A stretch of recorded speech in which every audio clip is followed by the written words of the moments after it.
A continuación, economista y experto en gobernabilidad democrática e integración regional, con más de 30 años de trayectoria en el Servicio Exterior Boliviano y en organismos multilaterales. Actualmente es jefe de la Misión de Observación Electoral de la Organización de Estados Americanos para las Elecciones Generales en el Perú y también ha sido director general de la Secretaría General de la Comunidad Andina. Recibimos con un fuerte aplauso al señor Víctor Rico.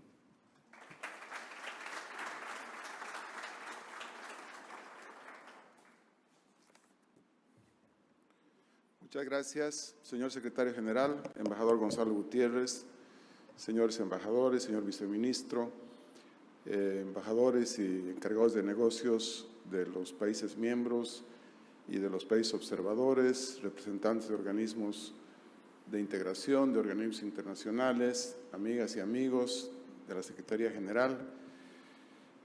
Para mí es un motivo de particular satisfacción estar de vuelta en esta casa.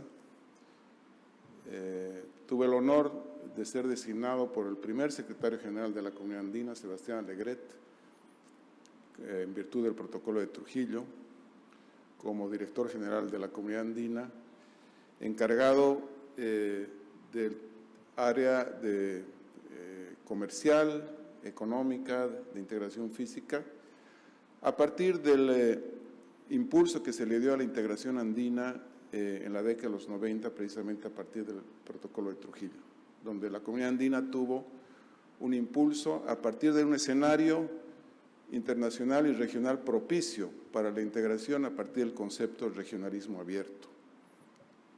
Gracias por la invitación, amigo embajador Gonzalo Gutiérrez. Se me ha pedido que hable sobre la importancia de la integración para el abordaje de problemas comunes. Y al igual que 57 años atrás, el principal y el problema central común de los países de la Comunidad Andina es el tema del desarrollo. El desarrollo armónico y equilibrado, como lo establece el Acuerdo de Cartagena. Y cuando los padres fundadores de la Comunidad Andina idearon o pensaron en crear un esquema subregional de integración, pensaron precisamente a partir de lo que en ese momento eran las insuficiencias de lo que era la Asociación Latinoamericana de Libre Comercio, ALALC, de cómo estructurar un mecanismo subregional que permitiera a los países de desarrollo intermedio, como se llamaba en ese momento, o los países de menor desarrollo económico relativo, como Bolivia y Ecuador, enfrentar los problemas del desarrollo. A partir de la programación industrial conjunta, a partir de una regulación en materia de inversión extranjera directa y a partir de la cooperación regional, ¿no? Y la verdad es que ese ideario que pensaron los padres fundadores fue un ideario, yo diría, desde el punto de vista conceptual, adecuado para ese momento. Y es cierto que por diversas circunstancias que tienen que ver con el cambio de la realidad mundial, ese ideario conceptual mostró sus insuficiencias. Mostró que probablemente no era lo que en ese momento podía ayudarnos a los países a alcanzar el desarrollo armónico y equilibrado que todos buscábamos. Pero al mismo tiempo, los padres fundadores pensaron en que para lograr esos objetivos había que construir una institucionalidad adecuada para lograr esos objetivos. Y desde mi punto de vista, esa institucionalidad andina es uno de los principales activos que ha logrado este proceso de integración. Institucionalidad andina que se refleja en la Secretaría General, lo que era antes la Junta del Acuerdo de Cartagena, que es el órgano comunitario, institucionalidad expresada por el Tribunal Andino de Justicia, institucionalidad representada por el Parlamento andino, que hoy en día los parlamentarios andinos son elegidos por voto universal y directo. El próximo 7 de junio las ciudadanas y ciudadanos peruanos elegirán a los parlamentarios andinos. Institucionalidad andina expresada por los convenios sociales el convenio Hipólito Unanue, el convenio Andrés Bello, el convenio Simón Rodríguez, e institucionalidad andina expresada por los organismos financieros de integración, la CAF. La CAF, que es una historia de éxito de la integración andina. La CAF, que empezó como un mecanismo financiero centrado en los países andinos, hoy es el Banco de Desarrollo de América Latina y es un organismo financiero que el principal financiador de los proyectos de infraestructura en América Latina por encima del BID y por supuesto el Banco Mundial. Y está a la vanguardia de la construcción de la integración entre los países de América Latina. Y el Fondo Latinoamericano de Reserva, antiguamente Fondo Andino de Reserva, que también ha ampliado su membresía hacia los países de América Latina, que es, como se dice, como decíamos, no sé si se continúa diciendo, es el mini Fondo Internacional, Fondo Monetario Internacional andino, ¿no?, que apoya a los países cuando tienen problemas de balance de pagos. Entonces yo pondría en el lado de las luces o de los activos de la integración andina, por supuesto, la institucionalidad.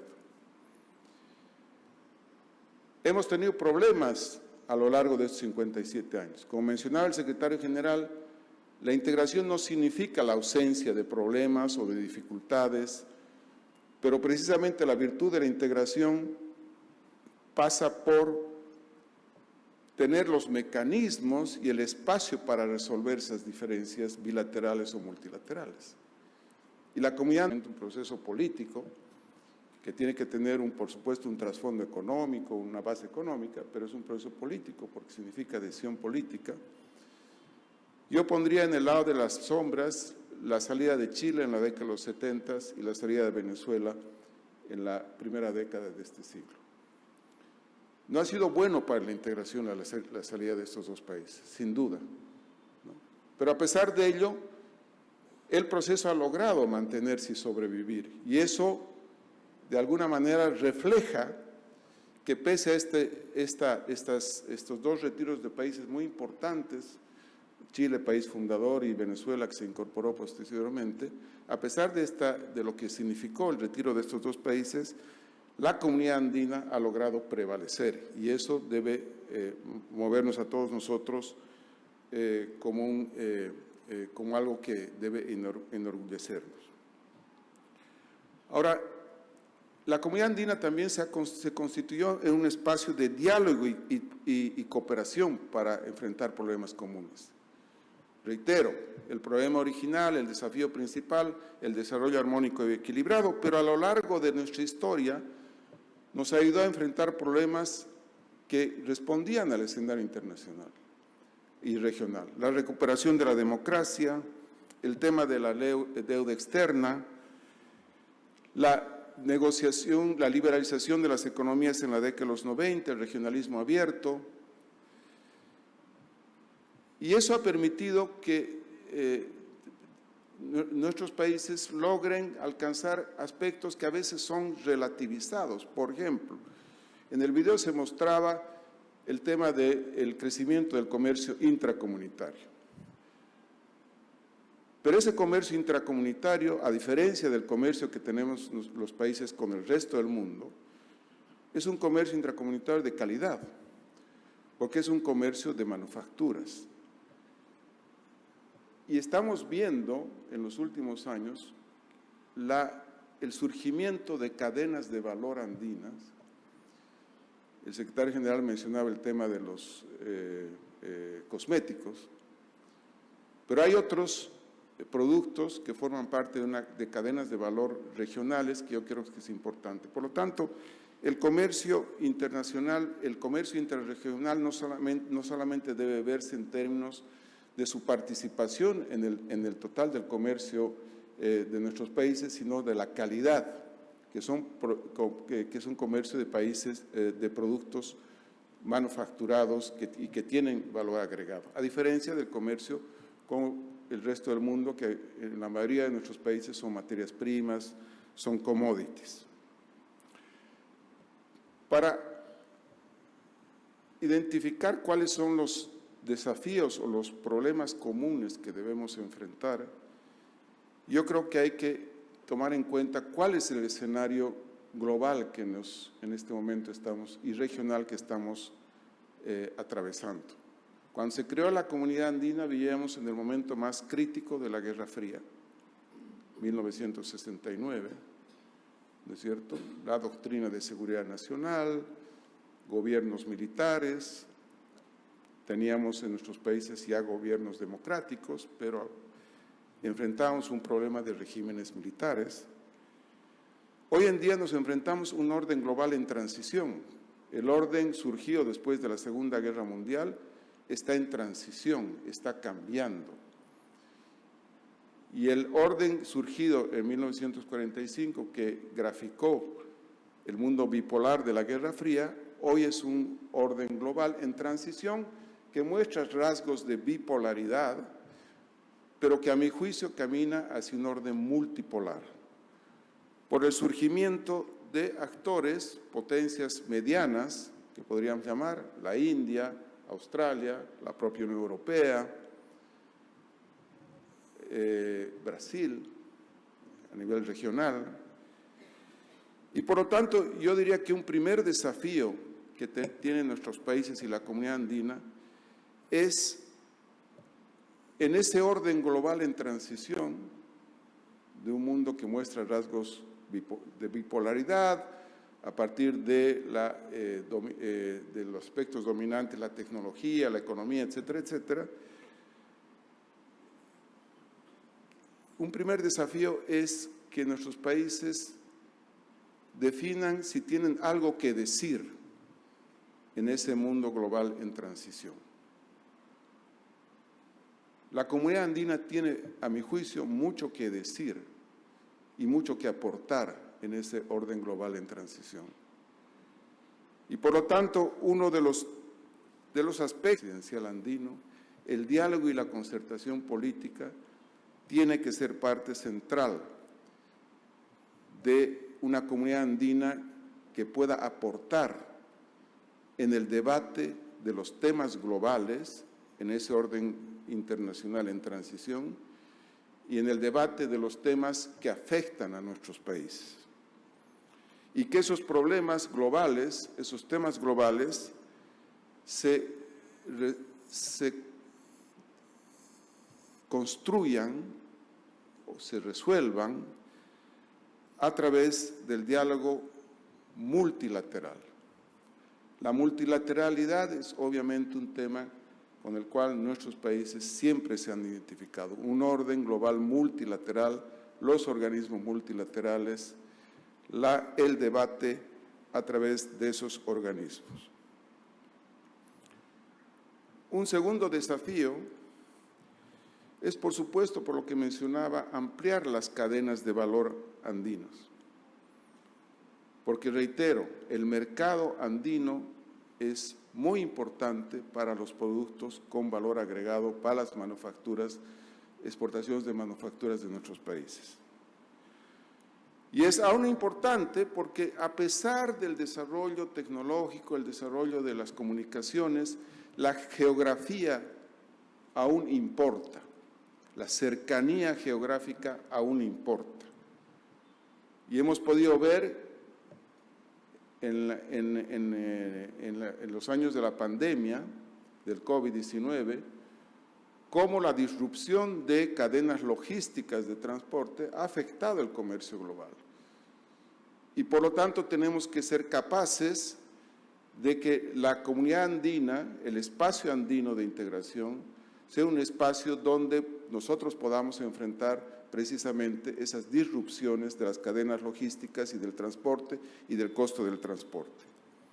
La geografía importa. Hemos avanzado en la eliminación de los aranceles, pero cada vez nos damos cuenta, no solamente a nivel andino, sino a nivel global, de que los aranceles son el tema menos importante del comercio. Hoy lo que afectan son las barreras no arancelarias, las normas sanitarias, y en esos temas tenemos que seguir avanzando y, por supuesto, impulsar y desarrollar las la infraestructura que todavía es incipiente en nuestros países, impulsar los centros logísticos de distribución, y ahí la CAF tiene mucho que aportar, la infraestructura y seguridad en las carreteras. Yo les cuento una anécdota. Yo estuve aquí viviendo en la comunidad, en Lima, como funcionario de CAF, y cuando decidí regresar a Bolivia, ¿no?, y empecé a organizar el traslado de mi menaje, yo dije, bueno, de Lima a La Paz, estamos más o menos cerca, la carretera Hilo Desaguadero, etcétera, etcétera. Y la empresa de transporte me dijo, no podemos transportar su menaje, su container por carretera. ¿Cómo que no pueden transportar por carretera? Tenemos que ir a Arica, de Callao a Arica, y de Arica subir hacia La Paz. ¿Por qué? Por un problema de seguridad en la carretera. Entonces, son temas concretos que no solamente afectan a personas que tienen que moverse de un país a otro, sino que afectan el costo del transporte. Y el costo de transporte es un tema cada vez más importante que define la competitividad de nuestros productos. El acceso al financiamiento y las tecnologías y establecer un entorno propicio para el comercio. Porque aquí tenemos que ser claros. Cuando se ideó la Comunidad Andina como un esquema de desarrollo industrial, de desarrollo del comercio, se tenía en mente una concepción de cómo funcionaba el mercado y el Estado que demostró ser insuficiente y demostró que no era el camino propicio para generar inversiones y generar comercio. Eso nuestros países lo tienen claro ya hace bastantes años, pero eso debemos de terminar de perfeccionar una visión común de lo que es o lo que debe ser el espacio subregional de integración, el mercado ampliado, que no es todavía un mercado común, pero es un mercado ampliado, que tiene sus normas, sus regulaciones. Otro de los activos de la integración, por supuesto, es el acervo normativo, en el que se ha avanzado mucho a través de resoluciones de la Secretaría General y decisiones de la Comisión y del Consejo Andino de Ministros de Relaciones Exteriores. Un tercer desafío, a mi juicio, cómo aprovechar la inteligencia artificial y las tecnologías digitales como instrumentos de la integración regional profunda. Porque la inteligencia artificial y las nuevas tecnologías son un mecanismo para el desarrollo, para la integración. Hay un debate ético en estos momentos sobre el tema de la inteligencia artificial. El Santo Padre acaba de publicar una encíclica en ese sentido, pero no hay dudas de que la inteligencia artificial y las nuevas tecnologías son un instrumento válido y debemos incorporar la inteligencia artificial y las nuevas tecnologías para profundizar la integración. En infraestructura, lo que podríamos llamar la infraestructura inteligente, para la optimización de los puertos, gestión inteligente de carreteras y fronteras, gestión energética regional, para el tema del crimen organizado transnacional, que es un tema que está afectando la gobernabilidad democrática de nuestros países, la presencia del narcotráfico y del crimen organizado transnacional. Lo estamos viendo claramente en muchos de nuestros países, a través de mecanismos financieros que hoy son los que regulan el sistema financiero formal e informal. Y en ese sentido, en el tema del crimen organizado transnacional, la inteligencia artificial puede servir para un monitoreo satelital fronterizo, la interoperabilidad policial y migratoria, priorizar hotspots fronterizos, cruzar bases de datos migratorios, aduaneros y policiales. La Comunidad Andina ha adoptado una decisión muy importante en materia de crimen organizado, y yo creo que es tiene los instrumentos necesarios para avanzar en esa dirección. Luego puede servir también para la mejor gestión de los recursos estratégicos. Nuestra región tiene ingentes recursos de lo que se llaman los minerales críticos, el litio, el cobre, el wolfram, el estaño, las tierras raras. Podría pensarse que a través de como parte de la utilización eficiente de la inteligencia artificial, podría establecerse un observatorio andino de recursos estratégicos. ¿Para qué? Para impulsar cadenas regionales de valor, identificar oportunidades industriales, monitorear el desarrollo tecnológico de estos minerales críticos. Y por supuesto, la inteligencia artificial, las nuevas tecnologías pueden utilizarse para una mayor interconexión de las universidades, de las bibliotecas científicas de nuestros países, pensando en una comunidad andina digital e inteligente. Un cuarto desafío, el tema medioambiental y la transición energética. La comunidad andina posee una de las mayores reservas mundiales de biodiversidad, agua dulce, minerales críticos y potencial hidroeléctrico. Los 4 países de la comunidad andina somos parte del Tratado de Cooperación Amazónica, la OTCA, que es un espacio donde se puede avanzar en el tema ambiental en la Amazonía de nuestros países. Entonces, ese es uno de los temas que podemos poner sobre la mesa en la discusión de los temas globales de este orden mundial en transición. Y finalmente, el quinto desafío. Yo creo que a la luz de lo que está pasando en el hermano país de Venezuela, que todas esas políticas ideológicas debe repararse. Venezuela, la patria del Libertador, tiene que volver a la comunidad andina. Y ojalá también Chile. Chile acaba de volver a la CAF como país accionista, fue fundador de la CAF, y ese es un paso para que también sea parte de esta comunidad andina que tiene tanto que contribuir y tanto que aportar para la integración regional e integración andina. Somos un espacio geográfico de 4.7 millones de kilómetros cuadrados, 115 millones de habitantes, que es el 17% aproximado de la población de América Latina, un PIB nominal de más o menos $1 billón, 20% del PIB latinoamericano, tenemos recursos estratégicos, tenemos mucho que aportar y mucho que contribuir para la integración y para la construcción de un orden global que todos esperamos, un nuevo orden global donde existe espacio para discutir los problemas a través del diálogo multilateral y a través de la cooperación. Eso es lo que puede poner sobre la mesa la comunidad andina, y yo quiero transmitir como integracionista, militante que soy de la comunidad andina, mis felicitaciones a la comunidad andina por el 57 aniversario y felicitar por el trabajo que está haciendo la Secretaría General bajo el liderazgo del embajador Gonzalo Gutiérrez. Muchas gracias.